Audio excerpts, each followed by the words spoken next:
कैसे हो आप लोग? होप सारे के सारे अच्छे होंगे। तो आज से मैं इंजीनियरिंग की न्यू वीडियो सीरीज स्टार्ट कर रहा हूँ और सब्जेक्ट है हमारा स्ट्रेंथ ऑफ मटेरियल, जिसको सोम बोलते हैं। सोम का पहला चैप्टर जो कि है सिंपल स्ट्रेस एंड स्ट्रेन, ठीक है ना। तो सिंपल स्ट्रेस एंड स्ट्रेन से हम शुरू करते हैं वीडियो को। Simple stress and strain. अब भैया बात ये है कि स्ट्रेस क्या होता है, स्ट्रेस होता क्या है, ठीक है। तो स्ट्रेस जब किसी मटेरियल पर एक्सटर्नल लोड लगाया जा रहा हो, जब किसी मटेरियल पर एक्सटर्नल लोड लगाया जा रहा हो तो इस मटेरियल में प्रति इकाई, मतलब पर यूनिट एरिया, ठीक है, पर यूनिट एरिया पे होने वाले रेजिस्टेंस को स्ट्रेस कहते हैं, ठीक है। स्ट्रेस क्या है? बहुत लोग स्ट्रेस का डेफिनेशन सीधे फोर्स बाय एरिया कह देते हैं, ऐसे नहीं बोलना है। इंटरव्यू वगैरह में अगर पूछता है स्ट्रेस क्या है तो आपको ऐसे बोलना है। इंटरव्यू वगैरह में जैसे पूछा कि मान लो कि स्ट्रेस क्या है, तो बोलना है कि जब किसी मटेरियल पे, जब किसी मटेरियल पे एक्सटर्नल लोड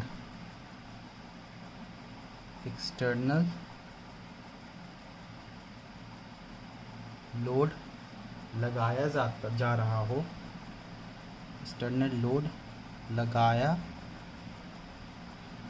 जा रहा हो, जब किसी मटेरियल पे एक्सटर्नल लोड लगाया जा रहा हो तो इस मटेरियल में पर यूनिट एरिया पर उत्पन्न होने वाला जो प्रोड्यूस होता है रेजिस्टेंस, उसको स्ट्रेस कहते हैं।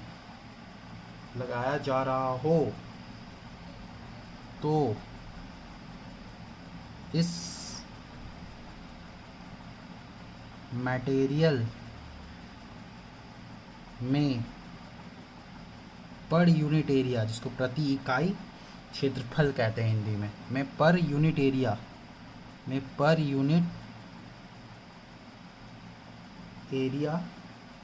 पर प्रोड्यूस या उत्पन्न होने वाला रेजिस्टेंस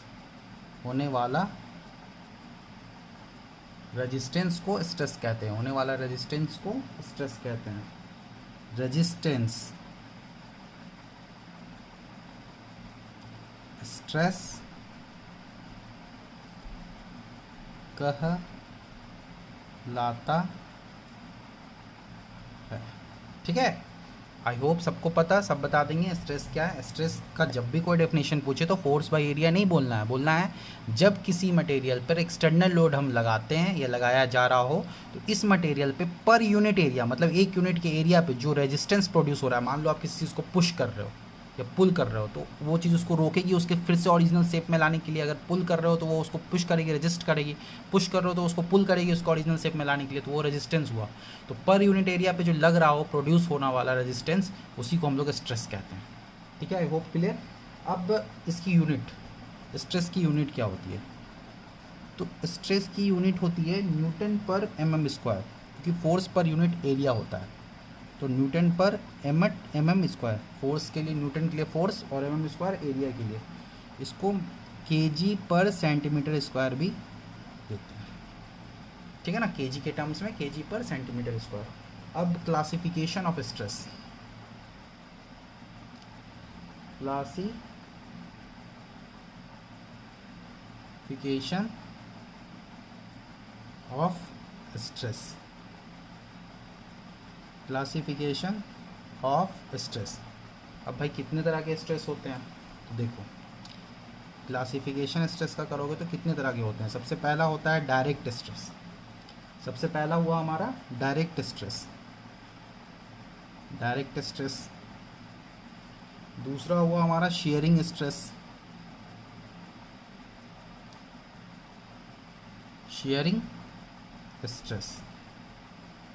तीसरा हुआ हमारा बियरिंग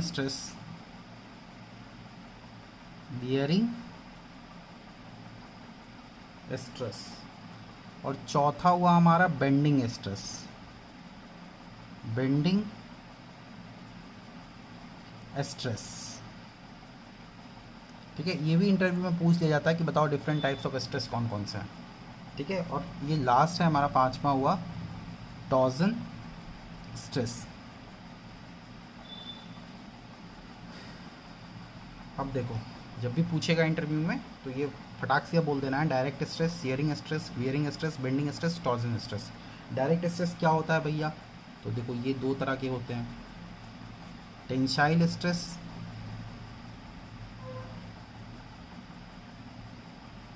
ठीक है, कोई बीम है, बॉडी है, इस पे इधर से फोर्स कर लग रहा है, खींच रहे हो उसको, तो वो टेंसाइल स्ट्रेस बोलते हैं। और दूसरा होता है कॉम्प्रेसिव स्ट्रेस।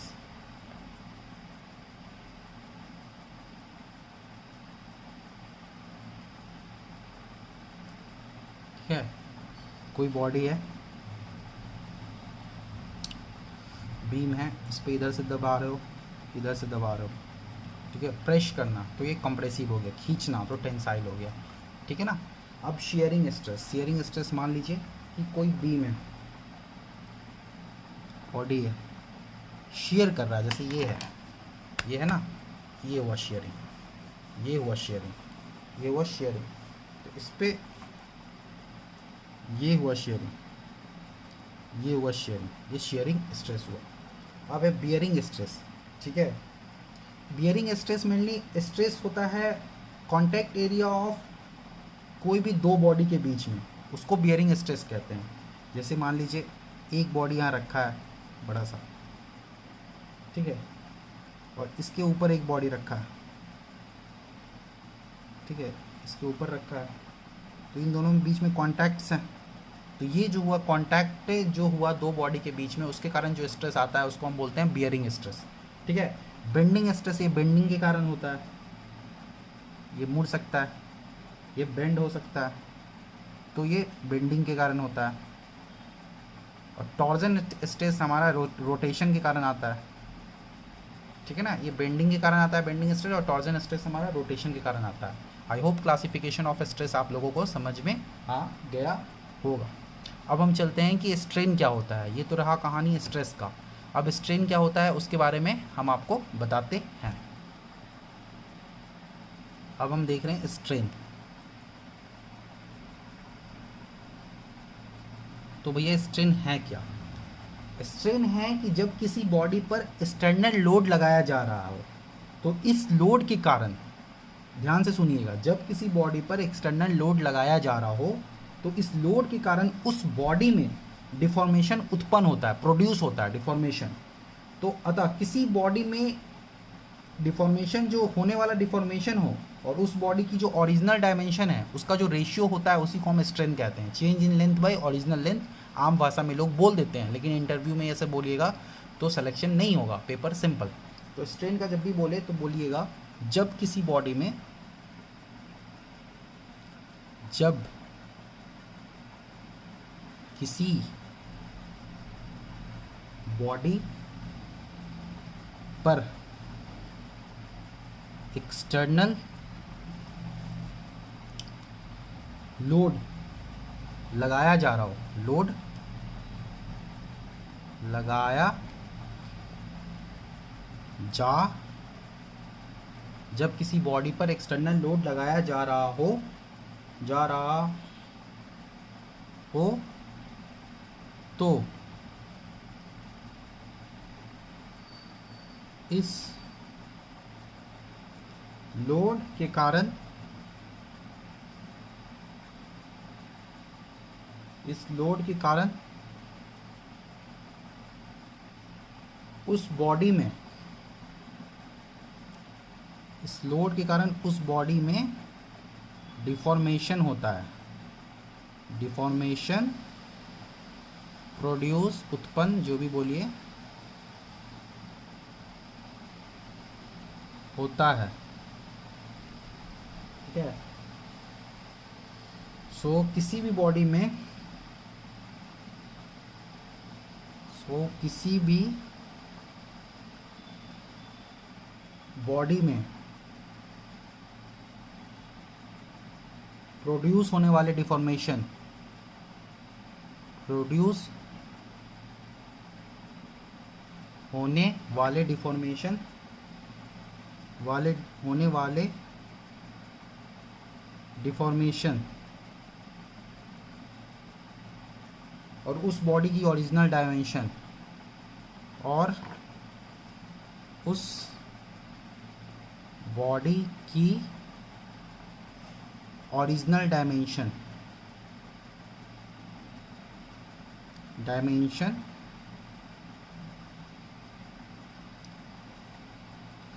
का रेशियो, जिसको अनुपात बोलते हैं, स्ट्रेन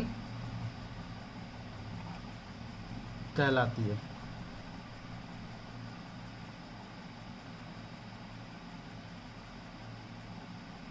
ठीक है, तो स्ट्रेन क्या हो गया हमारा, थोड़ा धीरे धीरे ही पढ़ेंगे लेकिन अच्छे से समझ के पढ़ेंगे। ठीक है, स्ट्रेन इज इक्वल टू क्या होगा, चेंज इन डायमेंशन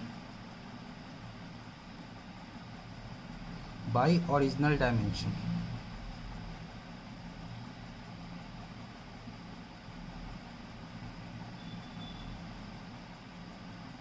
ठीक है, change in dimension by original dimension, ये हो गया स्ट्रेन।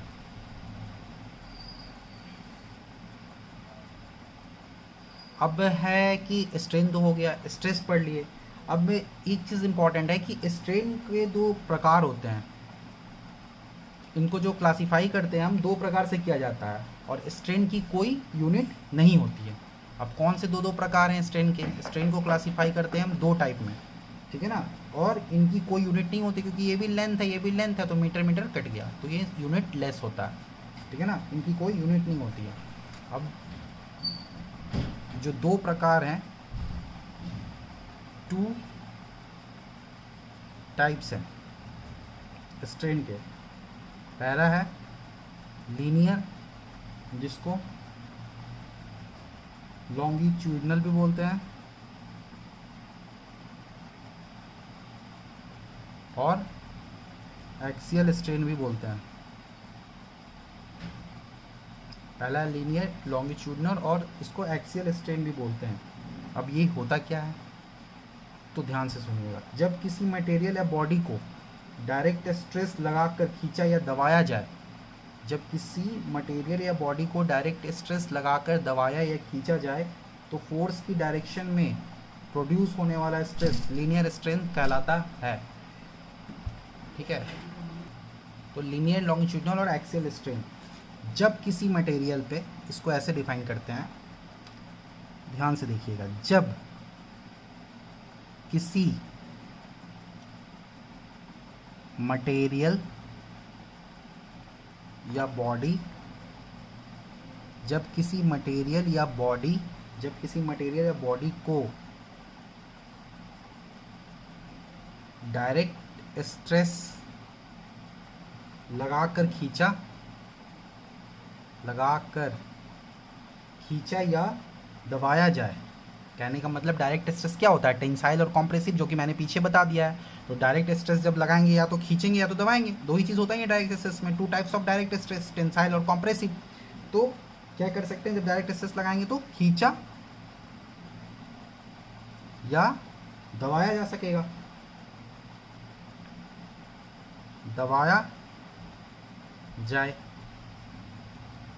तो फोर्स की डायरेक्शन में जो, तो force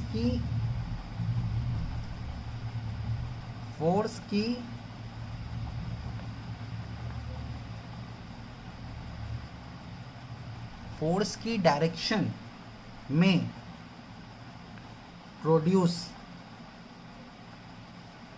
stress, linear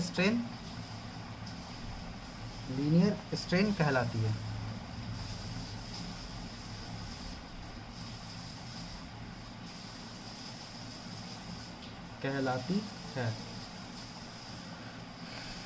linear strain क्या होता है, ये भी जो स्ट्रेन है वही होता है, लेकिन फोर्स के डायरेक्शन में होता है। इसको कहते हैं change in length by original strain, original length. और ये फोर्स की डायरेक्शन में होता है। डायरेक्ट स्ट्रेस लगाने पे पुश और पुल करते हैं, तो फोर्स की डायरेक्शन में जो प्रोड्यूस होता है स्ट्रेस, उसको लीनियर स्ट्रेन कहलाता है। अब दूसरा होता है, पहला तो हमारा हो गया लीनियर लॉन्गिट्यूडिनल एक्सियल स्ट्रेन। अब दूसरा हो गया हमारा लैटरल और ट्रांसवर्स स्ट्रेन। लैटरल और ट्रांसवर्स स्ट्रेन। लैटरल और ट्रांसवर्स स्ट्रेन ये क्या होता है? जब किसी मटेरियल या बॉडी पर एक्सटर्नल लोड लगा करके इसे खींचा या दबाया जाए, एक्सटर्नल लोड डायरेक्ट स्ट्रेस लगा करके इसे खींचा या दबाया जाए, तो फोर्स की डायरेक्शन के परपेंडिकुलर, ये अलोंग द फोर्स का डायरेक्शन था जो लीनियर लॉन्गिट्यूडिनल और एक्सियल स्ट्रेन था। लेकिन जो हमारा लैटरल और ट्रांसवर्स स्ट्रेन है, इन दोनों में डिफरेंस यही है कि ये फोर्स के डायरेक्शन के परपेंडिकुलर होगा, ठीक है ना। फोर्स के डायरेक्शन के परपेंडिकुलर होगा, ये अलोंग डायरेक्शन ऑफ फोर्स होगा, ये फोर्स के डायरेक्शन के और ये फोर्स के डायरेक्शन के परपेंडिकुलर होगा। तो उसको हम लोग कहते हैं लैटरल और ट्रांसवर्स स्ट्रेन। जो फोर्स के डायरेक्शन के परपेंडिकुलर में जो स्ट्रेस प्रोड्यूस होता है उसको हम लोग कहते हैं लैटरल और ट्रांसवर्स स्ट्रेन, ठीक है। इसको हम क्या बोलेंगे? जब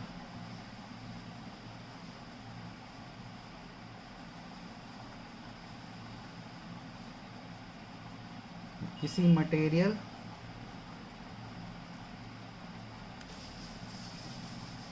या बॉडी पर एक्सटर्नल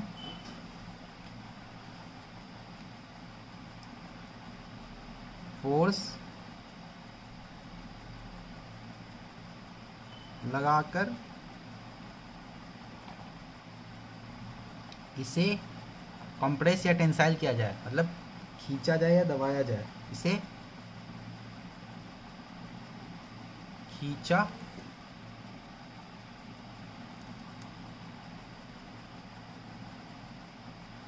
या दबाया जाए, तो फोर्स की डायरेक्शन के परपेंडिकुलर, फोर्स के डायरेक्शन के परपेंडिकुलर में प्रोड्यूस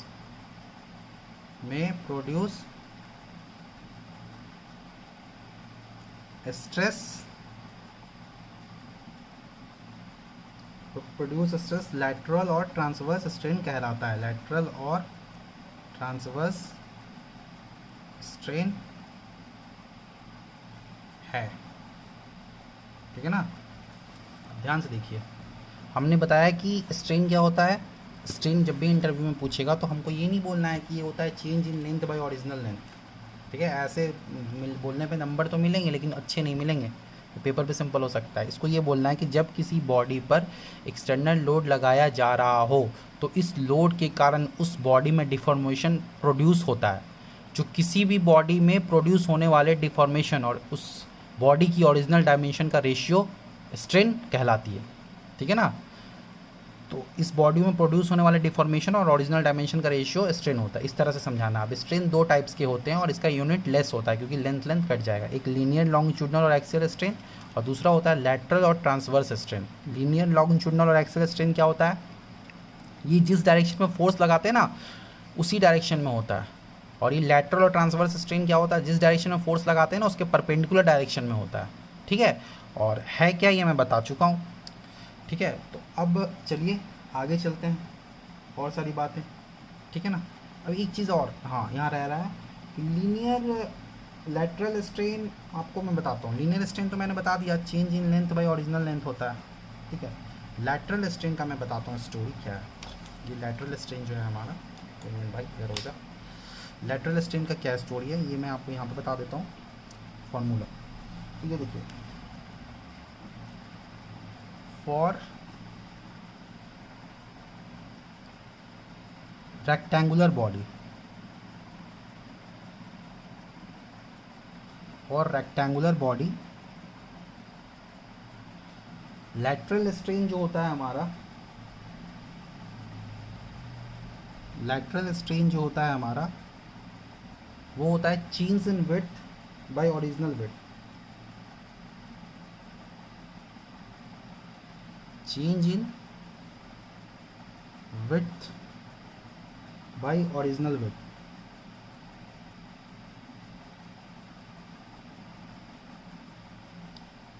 ये इसको और क्या कह सकते हो, change in thickness by original thickness, width की जगह पे थिकनेस बोल दो, और इसको क्या कह सकते हो, चेंज इन थिकनेस,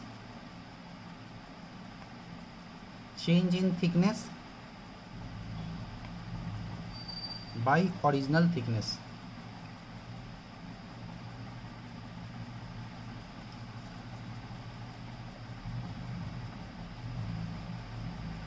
ठीक है, लैटरल स्ट्रेन हो गया। ये किसके लिए, रेक्टेंगुलर बॉडी के लिए हो गया। अब दूसरा होता है हमारा सर्कुलर बॉडी के लिए क्या होता है, ठीक है ना, सर्कुलर बॉडी के लिए, फॉर सर्कुलर बॉडी, तो सर्कुलर बॉडी के लिए, लैटरल सर्कुलर बॉडी के लिए होता है lateral strain is equal to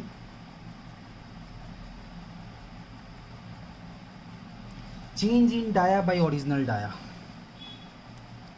ये उसका लेंथ वहाँ पे डाया से कंपेयर हो जाता है। So change in dia by original dia,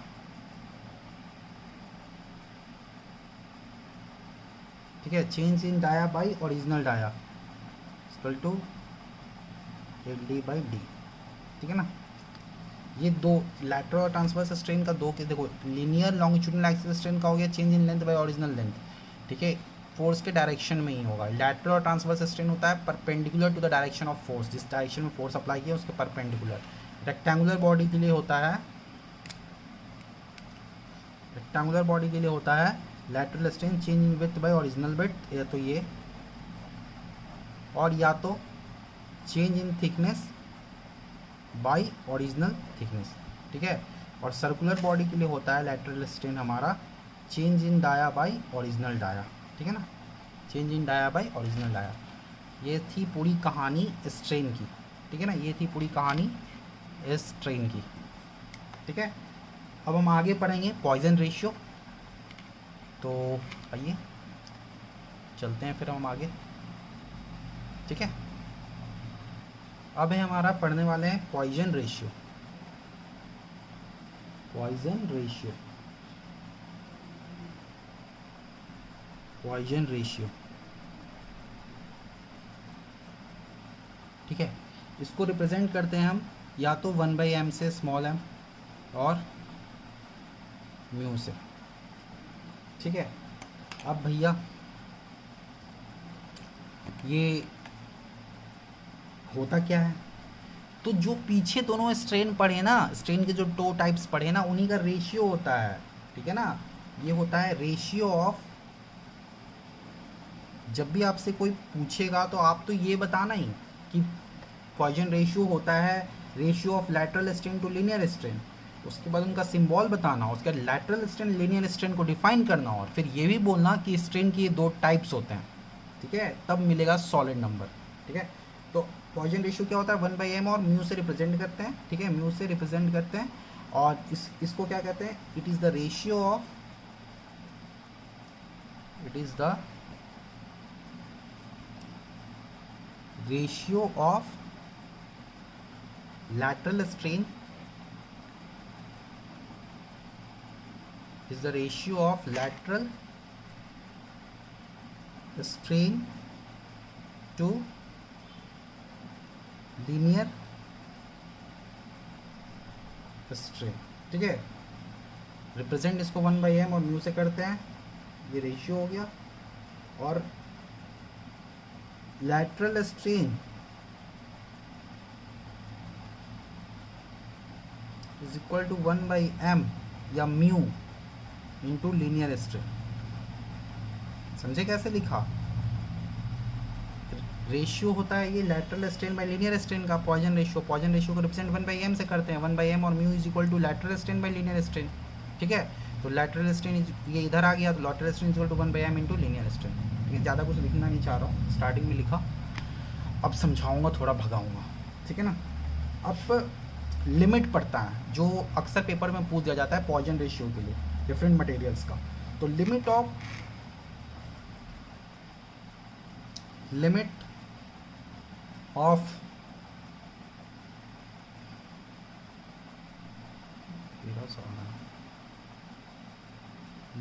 poison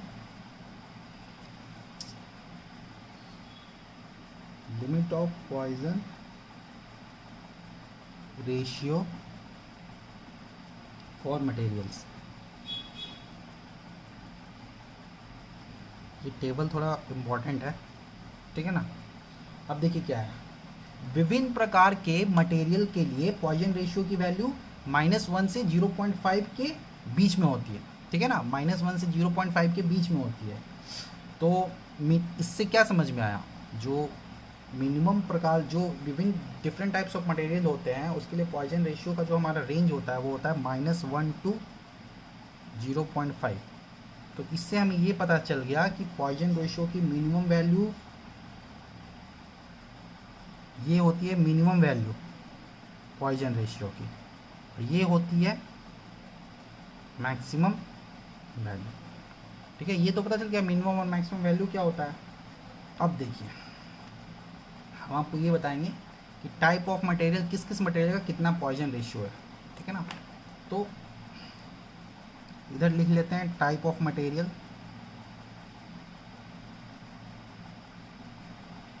और इधर लिख लेते हैं पॉइजन रेशियो। ठीक है, टाइप ऑफ मटेरियल और पॉइजन रेशियो। पहला है ह्यूमन टिश्यू। ये कई बार मेरे से भी पेपर में पूछा गया है। ह्यूमन टिश्यू जिसका पॉइजन रेशियो होता है -1 जो कि मिनिमम वैल्यू होती है। दूसरा है कॉर्क, इसका पॉइजन रेशियो 0 होता है। ठीक है। कॉन्क्रीट, आप रिलेट करना पॉइजन रेशियो होता क्या है तब याद करना। कॉन्क्रीट, इसका होता है 0.10 से 0.20 तक। और इसमें इम्पॉर्टेंट है कास्ट आयरन का ले लो,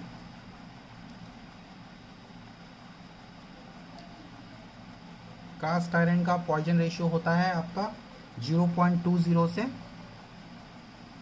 0.30 तक। ठीक है। उसके बाद आपसे पूछ सकता है अल्मुनियम का, अगर पूछता है, अल्मुनियम का अगर पूछता है, जो कि प्योर अलवाइज। ठीक है, इसका पॉइजन रेशियो होता है आपको 0.33। ब्रास ब्रोंज का पूछ सकता है आपसे, एक रबर भी है वो भी बताएंगे। ब्रास एंड ब्रोंज का पूछ सकता है, तो इसकी वैल्यू होती है 0.33 से 0.36 के बीच में। ठीक है। कॉपर का,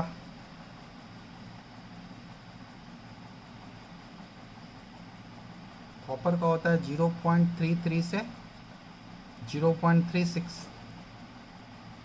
ठीक है ना। कॉपर का सॉरी कॉपर का होता है 0.33 से 0.36, और ब्रास एंड ब्रोंज का होता है 0.34। ठीक है ना। और एक लास्ट रबर, इतना मतलब दिमाग में रहना चाहिए, बोलते रहिएगा रोज़ दिन तो हो ही जाएगा यार। ये होता है 0.45 से 0.50। ठीक है। ये डिफरेंट वैल्यूज़ है किसके, पॉइजन रेशियो को। ह्यूमन टिश्यू का -1, कॉर्क का 0, कॉन्क्रीट का 0.10 से 0.20, कास्ट आयरन का 0.20 से 0.33, उसके बाद अल्मोनियम आता है 0.33 से। ठीक है। ब्रास ब्रोंज का आता है 0.34, ये तो गलत था। कॉपर का 0.3 से 0.33 से, और रबर का 0.45 से 0.50। ठीक है। इसको या तो अल्फ़ाबेटिकली करके याद कर लेना, या ऐसे याद कर लेना सीरियल टेबल, जैसे कम से ज़्यादा की तरफ आया हूँ। ठीक है। बस ये ध्यान रखना है कि मिनिमम वैल्यू -1 होता है और मैक्सिमम वैल्यू 0.5 होता है पॉइजन रेशियो का। तो हम इस पूरे पेज में बताया आपको पॉइजन रेशियो के बारे में। जब भी कोई पॉइजन रेशियो पूछे या कहीं ऑप्शन में दे, मल्टीपल चॉइस क्वेश्चन में दे, इंटरव्यू में पूछे, तो ये होता है ratio of lateral strain to linear strain. इसको रिप्रेजेंट करते हैं या तो 1/m से और म्यू से, ठीक है ना। लैटरल स्ट्रेन में लीनियर स्ट्रेन का रेशियो, लैटरल स्ट्रेन इधर रहा, लीनियर स्ट्रेन उधर चला गया, तो Poisson ratio lateral strain is equal to 1/m into linear strain. 1/m लिखिए या इसको म्यू भी लिख सकते थे, दोनों को पॉइजन रेशियो से रिप्रेजेंट करते हैं, ठीक है। अब आगे चलते हैं बल्क मॉडुलस की तरफ। आई होप इतना क्लियर। आइए अब हम देखेंगे बल्क मॉडुलस क्या होता है हमारा। बहुत सुना होगा आप लोगों ने, अच्छे लोग इसका बता भी ना पाए होता क्या है। फॉर्मूला सबको ही बता देगा, होता क्या है ये नहीं बता पाएगा, ठीक है। देखो बल्क मॉडुलस क्या होता है, ये रेशियो होता है किसका, ये रेशियो होता है direct stress to volumetric strain का, ठीक है। डायरेक्ट स्ट्रेस कौन कौन सा, टेंसाइल और कॉम्प्रेसिव, और वॉल्यूमेट्रिक स्ट्रेन क्या होता है, change in volume by original volume, ये बोलना होता है, ठीक है। उन दोनों का रेशियो होता है बल्क मॉडुलस। बहुत लोग यही बोल देते हैं बस bulk modulus direct stress by volumetric strain होता है, लेकिन नहीं, सिलेक्शन चाहिए तो आप बताइए डायरेक्ट स्ट्रेस क्या होता है, वॉल्यूमेट्रिक स्ट्रेन क्या होता है, ठीक है ना। तो आइए अब इसको लिखते हैं, बल्क मॉडुलस क्या होता है, ये रेशियो होता है किसका किसका, डायरेक्ट स्ट्रेस का और वॉल्यूमेट्रिक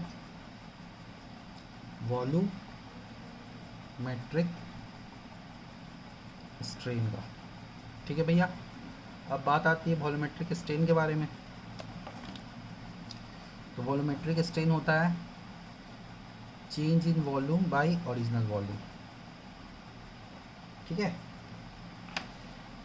अब मान लीजिए इसको K से रिप्रेजेंट करते हैं, तो K equal to direct stress हमारा क्या हुआ, सिग्मा, सिग्मा से रिप्रेजेंट करते हैं डायरेक्ट। वॉल्यूमेट्रिक स्ट्रेन क्या हो गया, डेल V बाई V, तो सिग्मा V ऊपर चला गया, नीचे हो गया डेल V, ठीक है। ये होगा फॉर्मूला जो बहुत लोग बोल सकते हैं, एक्सप्लेन नहीं कर सकते, ठीक है ना। अब हम पढ़ेंगे बल्क मॉडुलस हो गया ये हमारा।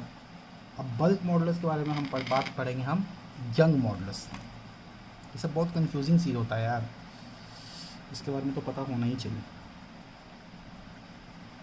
यंग मॉडुलस, इसको ई से रिप्रेजेंट करते हैं। ये होता है direct stress to direct strain का रेशियो। ये क्या होता है, direct stress to direct strain का रेशियो होता है, ठीक है ना।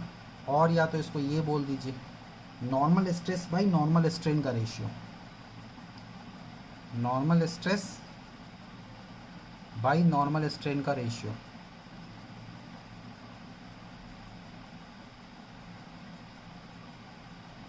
Normal stress by normal strain का रेशियो, ठीक है। ये हो गया हमारा डायरेक्ट स्ट्रेस, पता है आपको, स्ट्रेन भी पता है आपको क्या होता है, change in dimension by original dimension, ठीक है। वॉल्यूमेट्रिक स्ट्रेन ऊपर बता दिया मैंने। तो उन दोनों का रेशियो कहते हैं यंग मॉडुलस। बल्क मॉडुलस होता है direct stress by volumetric strain का रेशियो, यंग मॉडुलस होता है direct stress by direct strain या normal stress by normal strain, ठीक है ना। अब हम आते हैं अपनी नेक्स्ट टर्म पे जो कि है हुक्स लॉ, फेवरेट चीज, हुक्स लॉ। इसको आते ही दिमाग में सुनते ही आता होगा, direct stress is directly proportional to direct strain. कहाँ तक, जब स्ट्रेस स्ट्रेन डायग्राम का वो डायग्राम बनाते हैं स्ट्रेस स्ट्रेन का, तो वहाँ पे देखते हैं लिमिट ऑफ प्रोपोर्शनलिटी तक। तो ये किसके लिए वैलिड होता है, सबसे पहले तो ये, तो it is valid for homogeneous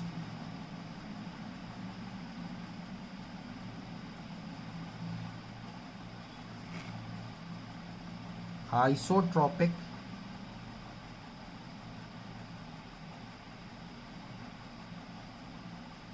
और इलास्टिक मटेरियल,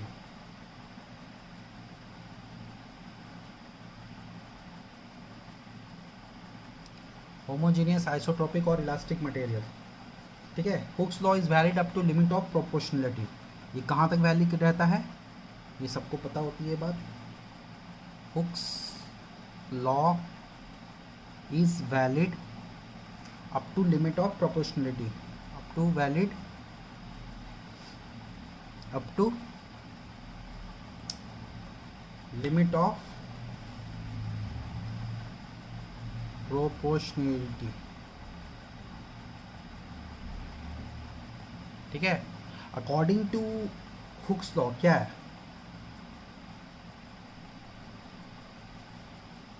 हुक्स लॉ क्या कहता है, according to Hooke's law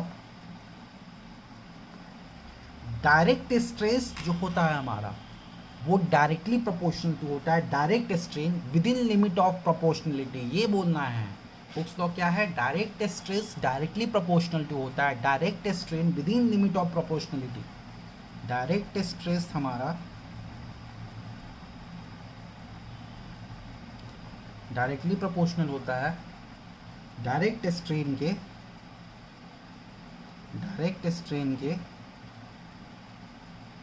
with in limit of proportionality. Within, ये लाइन ही छूटना चाहिए, within limit of proportionality,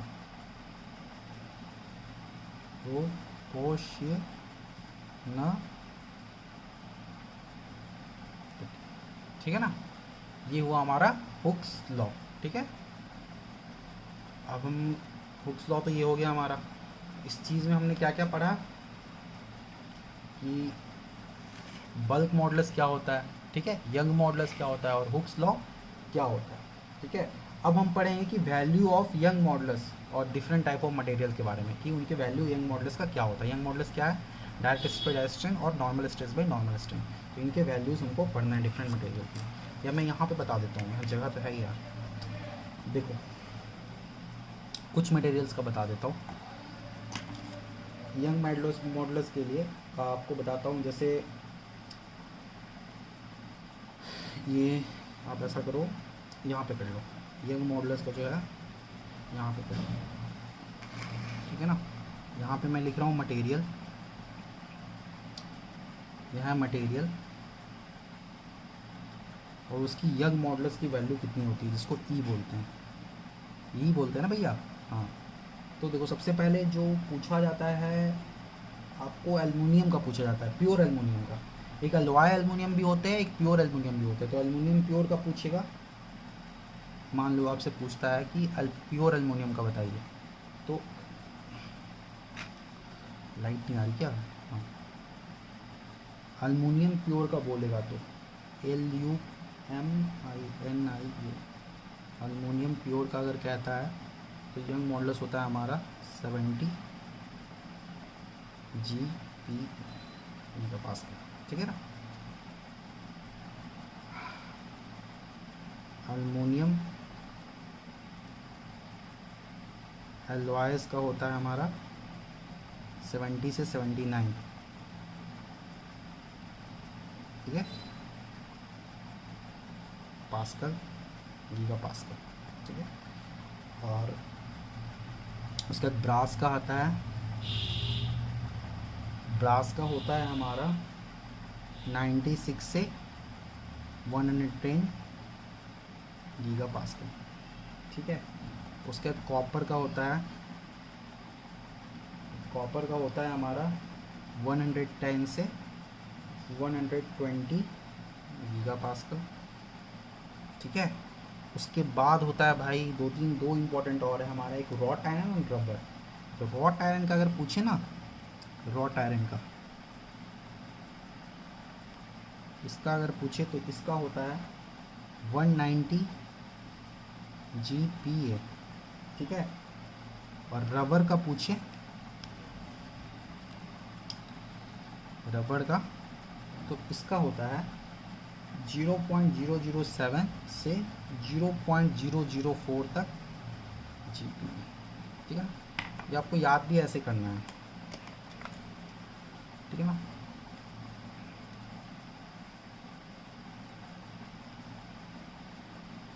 तो जगह को मैनेज किया गया है, फीस बर्बाद करने से कोई फ़ायदा है नहीं, ठीक है। यंग मॉडुलस सबसे पहले होता क्या है, डायरेक्ट स्ट्रेस पे डायरेक्ट स्ट्रेन या नॉर्मल स्ट्रेस पे नॉर्मल स्ट्रेस। अब मटेरियल और उसका यंग मॉडुलस कितना है, एल्युमिनियम प्योर का 70 GPa, एल्युमिनियम अलॉय का 70 से 79 GPa, ब्रास का 96 से 110, कॉपर का 110 से 120, रॉट आयरन का 90 GPa, ये इंपॉर्टेंट है थोड़ा रॉट आयरन वाला, और रबर वाला याद रखिएगा। ठीक है, एल्युमिनियम में भी दो होता है, एक प्योर और एलॉयस, ठीक है ना, है तो सारे कुछ इंपॉर्टेंट ही, ठीक है ना। तो ये हमने आपको इतना चीज़ बताया इस पेज में, ठीक है। तो अब हम आगे चलते हैं। हाँ, एक चीज़ और जो यहाँ पे है, ये लिस्ट इलास्टिक और मोस्ट इलास्टिक पता चलता है। देखिए रबर सबसे नीचे होता है, ठीक है ना, रबर सबसे नीचे होता है, तो इसको लिस्ट इलास्टिक मटेरियल बोलते हैं इसका, क्योंकि यंग मॉडुलस सबसे कम होता है, तो उसको लिस्ट इलास्टिक मटेरियल बोलते हैं। और माइल्ड स्टील जो होता है हमारा, जैसे एल्युमिनियम वगैरह हो गया, उसको हाई इलास्टिक मटेरियल बोलते हैं, ठीक है। इसमें एक चीज़ नोट के तौर पर लिखवा देता हूँ क्योंकि इसी का पॉइंट है। नोट, लिस्ट इलास्टिक क्या है, लिस्ट इलास्टिक है हमारा rubber on the basis of young modulus values, ठीक है। और मोस्ट इलास्टिक क्या है हमारा, मोस्ट इलास्टिक है हमारा माइल्ड स्टील, ठीक है। लिस्ट इलास्टिक है हमारा रबर, लिस्ट इलास्टिक है हमारा रबर, और मोस्ट इलास्टिक है हमारा माइल्ड स्टील, ठीक है ना। ठीक है, अब हम आगे चलते हैं शियर मॉडुलस के बारे में पढ़ने। शियर मॉडुलस जिसको हम लोग कहते हैं क्या, मॉडुलस ऑफ रिजिडिटी भी, ठीक है ना। तो आप आई होप ये bulk modulus, young modulus, Hooke's law आपको क्लियर होगा। उसके बाद यंग मॉडुलस की वैल्यूज़ बताई मैंने, ये भी क्लियर होगा। फिर से लिस्ट इलास्टिक मटेरियल कौन है ये बताया, मोस्ट इलास्टिक मटेरियल कौन है ये बताया, list elastic rubber, most elastic mild steel, ठीक है। तो अब हम चलते हैं शियर मॉडुलस की तरफ, आइए पढ़ते हैं। तो हम पढ़ने वाले हैं शियर मॉडुलस और modulus of rigidity. Shear modulus और मॉडुलस ऑफ रिजिडिटी, और मॉडुलस ऑफ रिजिडिटी, ठीक है। शियर मॉडुलस और मॉडुलस ऑफ रिजिडिटी, इसको रिप्रेजेंट करते हैं हम सी से, एन से और जी से, ठीक है। सी से, एन से और जी से। ये क्या होता है, ये रेशियो होता है किसका किसका, ये रेशियो होता है shear stress to shear strain. ये रेशियो होता है सी एन जी में से कुछ भी ले लो, शियर स्ट्रेस का, stress by shear strain, shear stress by shear strain का रेशियो होता है, उसी को हम बोलते हैं शियर मॉडुलस और मॉडुलस ऑफ रिजिडिटी, ठीक है ना। क्यों होता है भाई, तो देखो इसके according shear stress directly proportional to होता है शियर स्ट्रेन। प्रोपोर्शनलिटी हटता है तो इक्वल टू के साथ कांस्टेंट सी आता है, ठीक है ना। और यहाँ पे शियर स्ट्रेन होता है, यहाँ पे शियर स्ट्रेस होता है, तो वही जो सी है यहाँ पे shear stress by shear strain बन जाता है, यहाँ से ये यहाँ पे चला है, ठीक है ना। Shear stress directly proportional to shear strain होता है, ठीक है। उसी को शियर मॉडुलस और मॉडुलस ऑफ रिजिडिटी कहते हैं। अब वैल्यूज़ डिफरेंट डिफरेंट मटेरियल का शियर मॉडुलस, ठीक है। तो यहाँ पे टाइप ऑफ मटेरियल,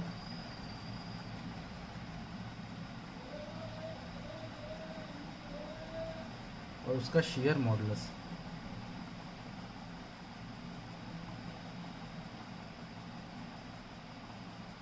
ठीक है। तो सबसे पहला है हमारा एल्युमिनियम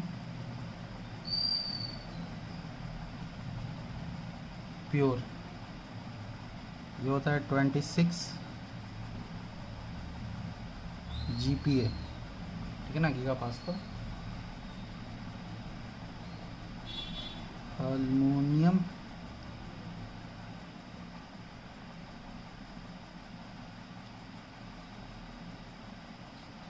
26 से 30 GPa।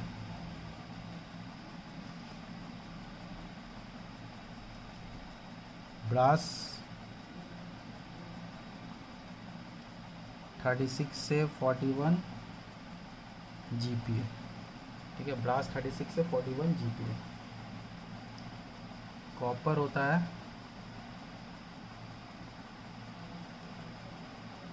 40 से 47 GPa। और रबर होता है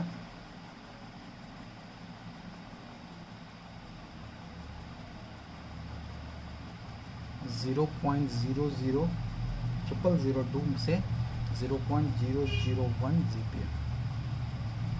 ठीक है, 5 इंपॉर्टेंट है, 5 याद कर लेना। ठीक है, शेयर मेटल्स की वैल्यू हो गई। अब हम रिलेशन देखेंगे किसके किसके बीच में, जो हमने पढ़ लिया, चाहे वो शेयर मॉडुलस हो, यंग मॉडुलस हो। ठीक है ना, तो इन चीज़ों के बीच में अब हम रिलेशन देखने वाले हैं कि रिलेशन हमारा क्या होता है। पॉइजन रेशियो हो गया, शेयर मॉडुलस हो गया, यंग मॉडुलस हो गया, बल्क मॉडुलस हो गया। तो इनके बीचों का रेशियो देखते हैं हम, तो रिलेशंस देखते हैं। इस वीडियो का लास्ट टॉपिक, वीडियो ज़्यादा लंबा हो जाएगा नहीं तो। रिलेशन किसके किसके बीच में, E Young modulus, G shear modulus, mu Poisson ratio और के बल्क मॉडुलस। ठीक है, तो इनका जो रिलेशन है वो ये होता है, E is equal to 2Z 1 plus mu. ठीक है, और Z equal to E by, इसको ऊपर नीचे कर दो, 2 1 प्लस म्यू। ठीक है, और क्या लिख सकते हो उसको, और म्यू को क्या लिख सकते हो आप, 1/m। तो G इज इक्वल टू क्या होगा, m ऊपर चला जाएगा, E बाई 2 और 1 प्लस m हो जाएगा, सॉरी 1 प्लस m हो जाएगा। ठीक है, और इसको क्या लिख सकते हो, यहाँ से G को इधर, E को इधर ले आओ, तो इसको और लिख सकते हो G बाई E। ठीक है, is equal to 1/2 plus 2 into 1 plus mu. ठीक है ना, पूरा घुमाना है, सारा कहानी इसी में है। ठीक है, एक रिलेशन ये हो गया। एक लास्ट रिलेशन है हमारा, यहीं तो बता दूँ क्या, एक रिलेशन है आपको,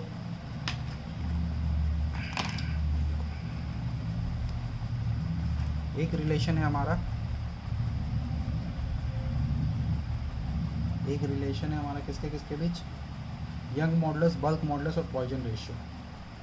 दूसरा, ये तो पहला हुआ था ना, ये दूसरा है, ये पहला था। ठीक है, तो ये पहला था, अब ये दूसरा है। ठीक है, अब इसमें क्या रिलेशन है, इसका किसका है, यंग बल्क पॉइजन। ये होता है E इज इक्वल टू 3 के 1 माइनस 2 में, इसी को ऊपर नीचे करते रहो। ठीक है, के को इधर रखो, E इधर नीचे में चला गया 3 1 माइनस 2 में। ठीक है, इसी तरीके से म्यू को 1/m लिख देना, इस तरीके से। तीसरा रिलेशन है हमारा बल्क मॉडुलस, शेयर मॉडुलस और पॉइजन रेशियो के बीच में।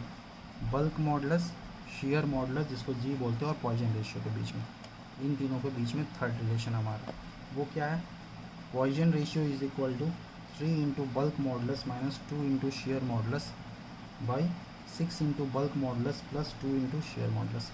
ठीक है, ये इंपॉर्टेंट, इस पर डायरेक्ट क्वेश्चंस भी रहते हैं डायरेक्टली। ठीक है, और चौथा रिलेशन है हमारा यंग मॉडुलस, शेयर मॉडुलस और बल्क मॉडुलस के बीच में। ये रिलेशन है हमारा E is equal to 9 kg by 6k plus g। ठीक है, तो ये 4 रिलेशंस मैंने बताया।